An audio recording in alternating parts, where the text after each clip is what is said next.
In the name of the God, the most gracious, the most merciful, the creator of all the worlds, and blessing and peace be granted to his Muhammad. Then, this is the third lesson, as I promised you, and I am going to explain so many things about accusations against Islam. The first one, I am going to talk about the predetermination and the choice. Some people are talking about this thing and they are saying the person is predetermined to do everything by Allah and he has no choice. And some people they are saying that the person has the choice to do whatever he wants. The two are wrong. There is something very important. Firstly, there are some things you have predetermined about it. For example, the fact that you are male or female, the fact that how is your color is going to be, the fact that how your length and width and structure will be, you have no choice to decide about those things. But you have complete choice to do the right or the wrong.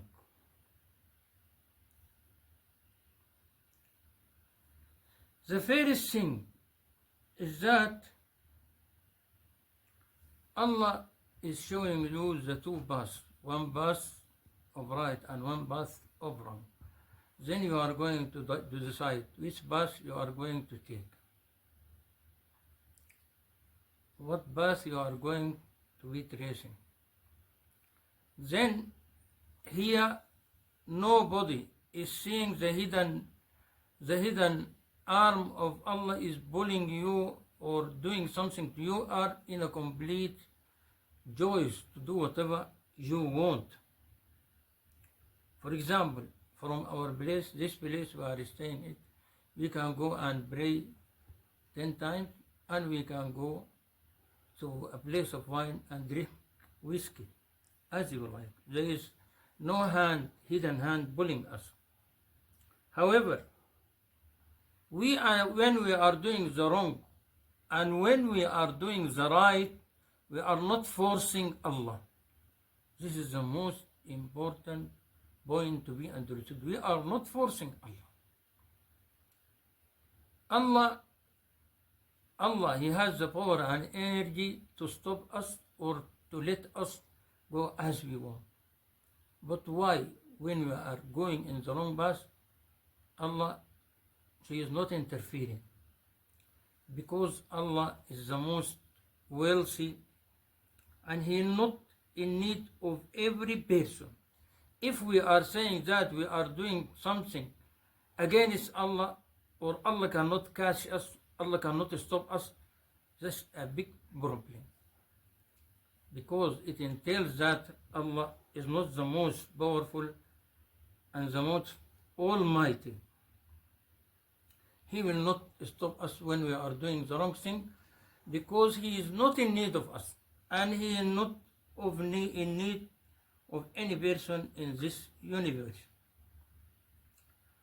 Finally, some people are saying that Allah has written in His sacred book or in His kept slate that I will do so and so and so. Why, if Allah has written this in the time before the time, why Allah is going to ask me? Why Allah is going one day to say why you do this and why you did not do this? Allah, when He had written this in His kept slate or in His sacred book in heaven, Allah wrote this in a pre-knowledge because He knows everything about us. Then He wrote this thing. It will not be obligatory to us. We are not forced to do what He has written, but He has written this before in a pre-knowledge. He knows He is going to drop us here in earth and we are going to do so and so. So He wrote that thing in His in his kept slide or in his sacred book. The point is that I am going to explain this matter. Say, if we attended a film by Oliver Reed and Sophie Loren, we attended that film, we knew everything about that film, what is going to happen. Then some people operated the film. Then we told them, we are telling them, this and this and this and this is going to happen in this film. What we are telling and what we are saying to them is from our brain knowledge of this film. Not we are forcing that film to go in the way which we want. This is the whole story about the whole thing. Now I hope everyone is getting the point, because Allah has written this, but He is not forcing us. We have the complete and the free choice to do whatever we want. Nobody is bullying us, nobody is forcing us, so that is the fact. So no one is going to say somewhere that Allah has written this. This is the story of Satan himself when he said to Allah, you have written this thing against me, and I refuse to prostrate for Allah. Then Allah asked him, did you see in my kept state what I have written about you? He said no. Then Allah said to him, you are responsible for what you have done. Okay. Then we go to another point. They are saying that why Islam is applying the death penalty for a person who turns from a believer to disbeliever. This is very simple. That person actually, when he turns from Islam to whatever religion, he will be a spy. Then a spy actually is going to be killed in any country. The spy will not live long. Any person is going to kill him, because then he will start his life, all his life, against Islam. So it is very simple. We will apply it for anybody who changes his religion, because he is actually a spy. Some people are saying that another accusation, there is a verse in Quran in which there is a fault. They are saying that Allah said in Surah Yasin, the sun is running to its stopping point. To its stopping point. Of course, Quran, people can read it in 7 ways, as the Prophet Muhammad told. There is another way of this verse. Allah is saying that the sun is running to a non-stopping point. What is happening now?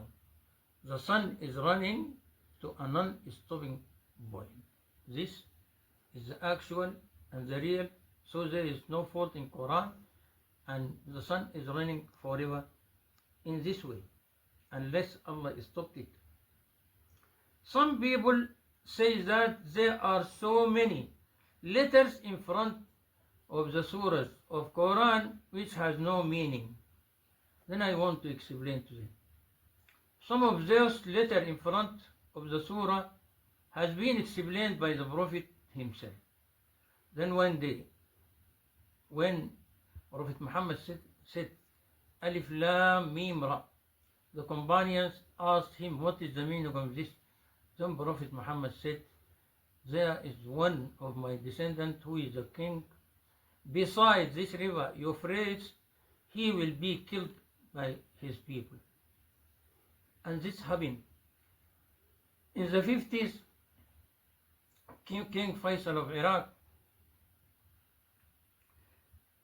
he is the cousin of King Hussein. He was controlling Iraq, and then there was a coup against him, not a revolution, a coup by his soldiers, and they came and they killed him and all his family, and his grandmother was running after them she was saying to them, don't kill the son of your prophet.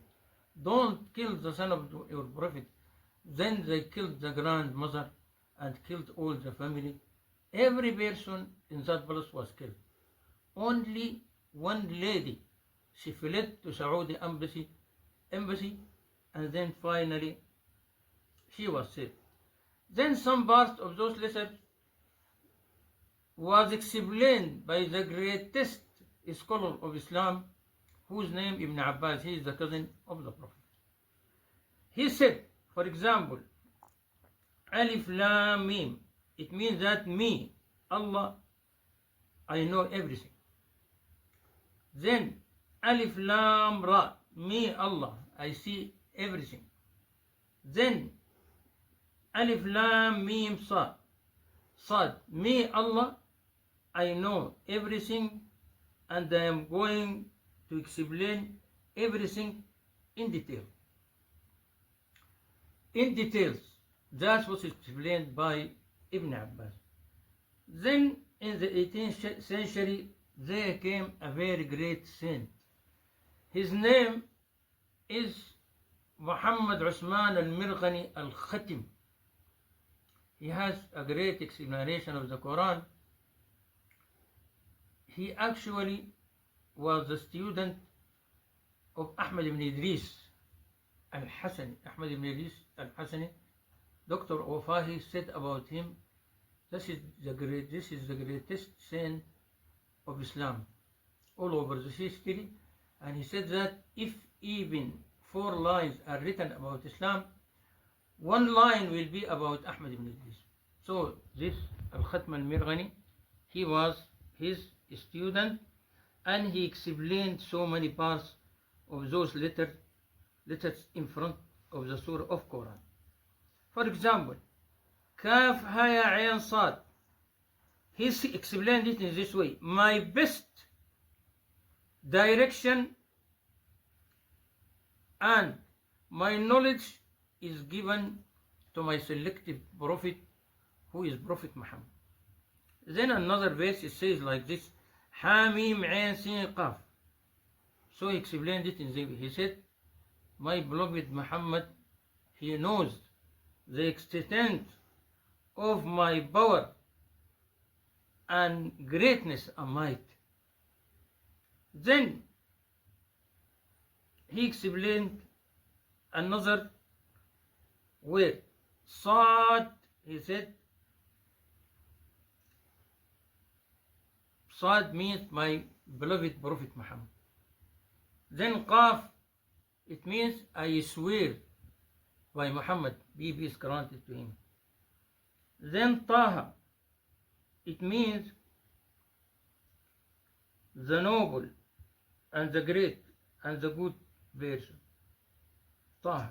And then Yasin, it means the master of all the prophets, the master of all the prophets and messengers of God. That is Yasin. Then we come to another point. Some people are accusing Islam of the fact that the crescent, which is a symbol of Islam, now you find over any mosque there is a crescent. Now they are asking, this crescent was taken from Buddhism or Judaism or something like that. This of course is a big lie. Actually, Prophet Muhammad was called in Quran, he is the moon. He is the sun, he is the moon, he is the person who is coming from him, all the knowledge and everything. And then those people of Medina who are supporters of Prophet, who were a supporters of the Prophet, when Prophet Muhammad came and he entered Medina, they were crying, they were shouting, they were hailing him, and they were saying to him, the moon appeared to us from Saniyat al-Wada.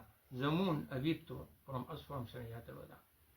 Then why the people, the Muslims, preferred to make this crescent instead of the moon as a symbol? The point is that the moon always indicates it is descending, but the crescent always indicates that it is ascending. So they made this thing to say to the people that Islam is always ascending and not descending. Then some people are saying that there are some legends in Quran, for example, like people of Yajuj and Majuj, unlike Dhul-Qarnayn. Dhul-Qarnayn, in fact, its meaning is that the king of the crown in which there are two horns. Actually, he made this crown with two horns, not to say to the people that he is a Red Bull. In fact, he made it to say to the people that he is going to control the world from the west to the east. And then Dhul-Qarnayn was a believer and a real believer, and we can state the fact Dhul-Qarnayn is Alexander the Great. Al-Razi, he is a great person of Muslims. He is a great person who studied Islam very well and who tried to explain many verses. Then he said, definitely Dhul-Qarnayn is Alexander the Great. But he said to himself, but there is one fact which I cannot explain. Alexander the Great was a disbeliever, and Dhul-Qarnayn was a believer. How this could be? But I want to state to you that Al-Razi, he committed a fault here. Why? Because Alexander the Great was a real believer. Why? Because Alexander the Great was a student of the three famous philosophers of the ancient Athens. For example, like Socrates, like Plato, like Aristotle. All those people are believers, even Archimedes and Physics. So he was a student of those great people, so that he believed in Allah and he believed in one God. Those philosophers, actually, they were the students of what is known to the West as Akhnu, and what is known to us as Idris. This one was a great prophet. He was a messenger of Allah, and he has a very good trip to the sky, and he explained it to me. He remained up to now alive. He is not dead. Just like Jesus, also Jesus is alive. He is not dead. Then we tell the story of Alexander the Great. This place, the Sea of Darkness, it is not the Sea of Darkness. It is the place now which is called Sweden, Norway, and Denmark. You know, actually, sometimes in the summer, those places will have no sun for 6 months. Then actually the people at that time, they did not know this fact. When they entered that country, they said it is the Sea of Darkness. Then from there, Dhul-Qarnayn or Alexander the Great, he went to the Pole of the North. The Pole of the North. Then he moved west. Then he arrived at the northern part of the United States now and Canada.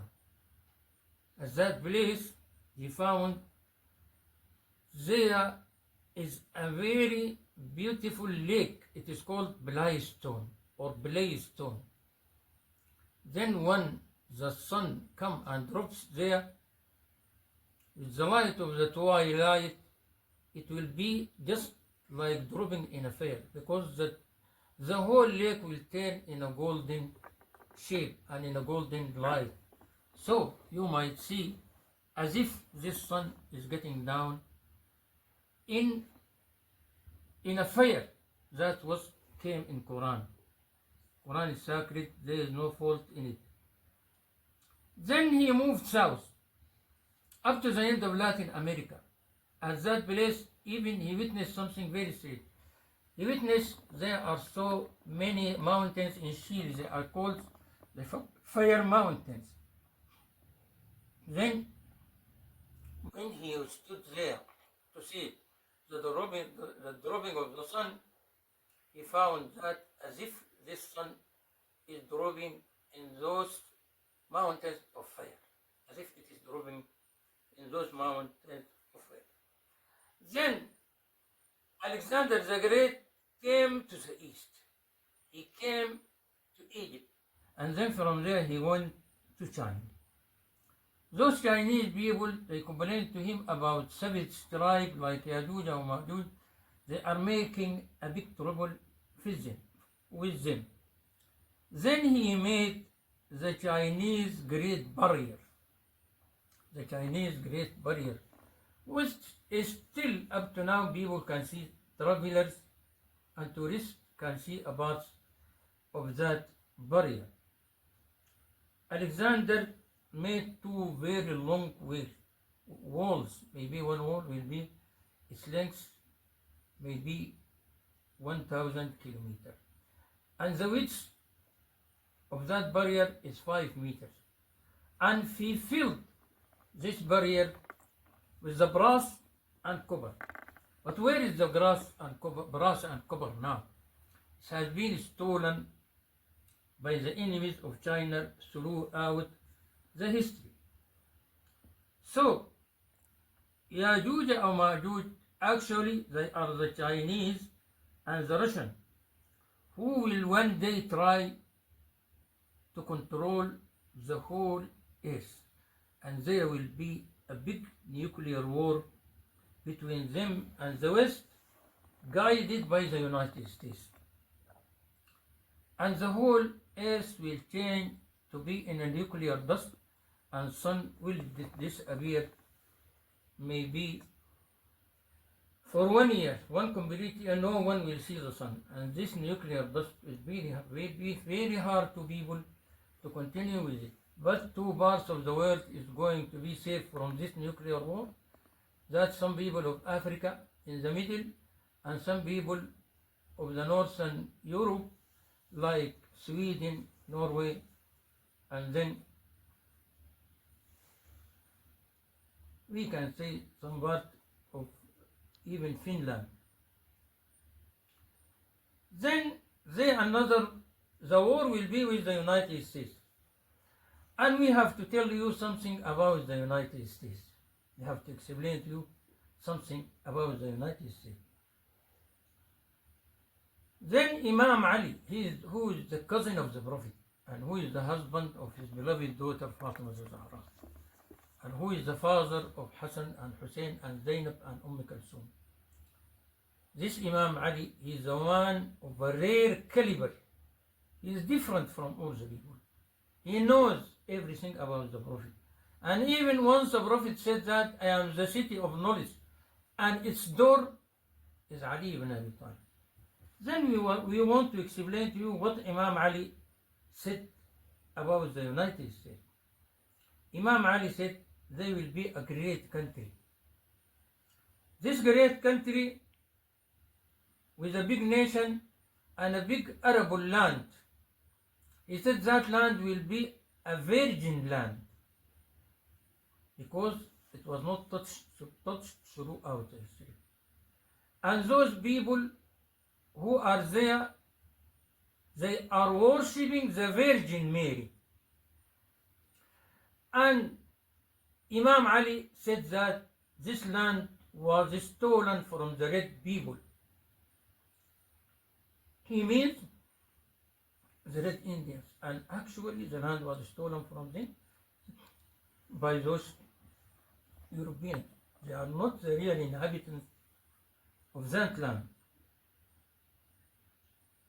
Then Imam Ali said something very strange. He said this the western part of this country of the America, it will get fire and each part of it will be destroyed. Because of what at that time he said, the men will be satisfied by men and the women will be satisfied by women, and this is against the law of the Lord. When they are going to do this thing, then Allah will open the fire for them by their woods and in their forests. So the first part of the destruction of the United States is this big fire which will happen in the West. Then another thing, the proof of what Ali has said, of what the proof of Ali's statement is something very strange. Now Americans, they made a lady the head of firefighters fighting forces. This woman used her place and she appointed so many homosexual men and so many lesbian ladies all over California. Then when this catastrophe and then when this disaster came, they called those people firefighters so as to come and fight the fire. They all fled away. How can you want from a half man or a woman who is trying to be a man, all are distorted to fight a fire for you? The real men were fighting the fire in 11 September and 100 or more, they died under the fire. But how can you want lesbian and homosexual to defend your country or to defend California? And here one word, I want to appreciate it for Mr. Trump. Although Mr. Trump has been very hawkish to us in the Middle East, but we appreciate the word which he said that I know only one thing. Man is the man and woman is the woman. I don't want anything between them. This is a good word and it's accepted and it is in line of religion. Then Imam Ali said the final problem for those people of the America will be an asteroid which will come from the sky. Asteroid means a small star. This asteroid will come from the sky and it will hit the western part of the United States. Why? Because Imam Ali said that the United States is contained from 50 stars and one another star which is controlling the sacred land or the promised land, or what controlling Jerusalem or controlling Orshalim. This star will come to the people of the America when they are going to shed the innocent blood of those people in that place, to shed the innocent blood without caring for anybody. Then Allah Himself is going to punish them.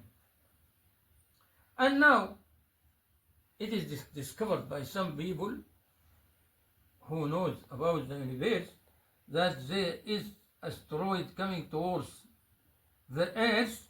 They called it Nibiru, and I don't know when it will happen. But I want to tell you something very strange. When it comes that this asteroid is coming to the United States, all Jews will fly from America to Europe. Why? Because those Israelis and Jews, they know part of the fact they are having the Torah, which is the word of Allah. They have the real Torah, keeping it for them, but to the people, or even to their people, they show them different words, different things. Then they know in their book the time in which this asteroid Nibiru will come to the United States. So be careful when the Jews are getting out of America, then everyone should fly or wait for the asteroid. This is the big sign of this asteroid. Then another thing which I would like to mention, what was said by one rabbi, one great rabbi. He said that we will never defeat those Arabs. Why? Because he said that those Arabs are our cousins. And then they also have a sacred book, and they also have a very important verse of Quran which is given to them by our father Abraham. That verse is Bismillah ar-Rahman ar-Rahim, in the name of Allah, the most gracious, the most merciful. Then finally I am going to answer big lie by the Wahhabi people. They are explaining this verse, Ar-Rahman ala al-Arsh istawa, the most gracious, firmly established on his throne. This does not mean that Allah stayed or sat once upon a time on his throne. This is a big lie. You cannot define Allah by the place and by the time. Allah is greater than that. Allah created the place and created the time.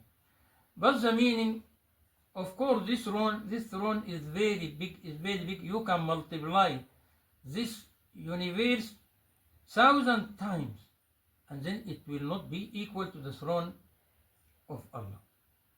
But the meaning was explained by the greatest companion of the Prophet, Ibn Abbas. He said that Allah created this throne in order to show his power, his might, to every person created, but not to sit on it, where he was being sitting before this throne was created by him. So the Wahhabi people and their greatest advisor, who is Ibn Taymiyyah, they said Allah sat like what I am sitting now. This is a big lie, and this even infidelism. The person should know always that Allah is different from everyone he created. Then finally, this is the final lesson for you. This is the final lesson for you, and I explain my thanks to you and wish Allah will protect you all your life. Thank you very much. Be blessed by Allah, and I wish I will see you in another time, another place.